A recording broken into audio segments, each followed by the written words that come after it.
CM Revanth Reddy ఏకపక్షంగా వ్యవహరిస్తున్నారని, కేవలం ఒక వర్గానికి మాత్రమే మద్దతుగా నిలుస్తున్నారని మాల సంక్షేమ సంఘం జిల్లా అధ్యక్షులు కొప్పుల రమేష్ ధ్వజమెత్తారు.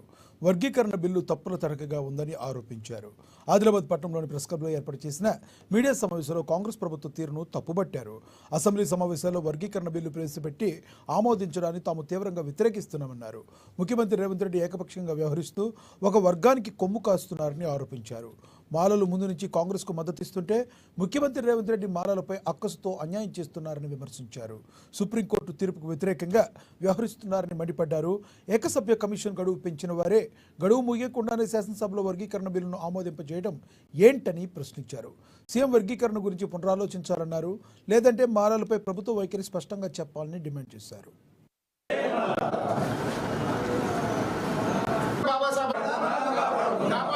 సభ్య కమిషన్ షమీమ్ అఖ్తర్ గారిని కమిషన్ గడువు మార్చి 10 వరకు పెంచినట్టు గవర్నమెంటే అనౌన్స్ చేసింది. మరి నిన్న జరిగిన కేబినెట్ లో షమీమ్ అఖ్తర్ గారు రిపోర్ట్ ఇచ్చిండ్రు, దాన్ని ఆమోదించడం అంటే ఇది బనాయించడానికి ప్రభుత్వం చేస్తుంది అనేది మేము ఈరోజు ప్రభుత్వాన్ని ప్రశ్నిస్తున్నాం.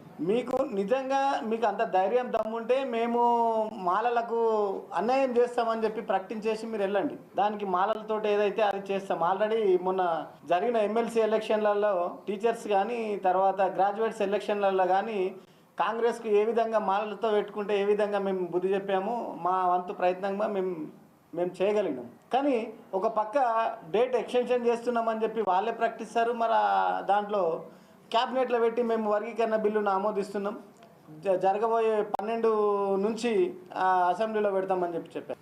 దీంట్లో మేము 2 ప్రశ్నలు ప్రభుత్వాన్ని అడుగుతున్నాం.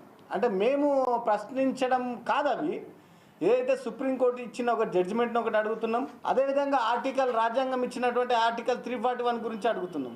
రేవంత్ రెడ్డి గారు ఆటోమేటిక్గా వాళ్ళ క్యాబినెట్లో కానీ వాళ్ళ మంత్రివర్గంలో కానీ చర్చించి ఫైనల్ చేస్తున్నాడు.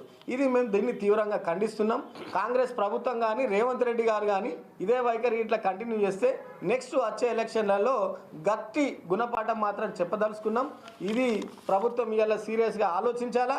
మేము అడిగింది గొంతమ్మ కోరికలు కాదు.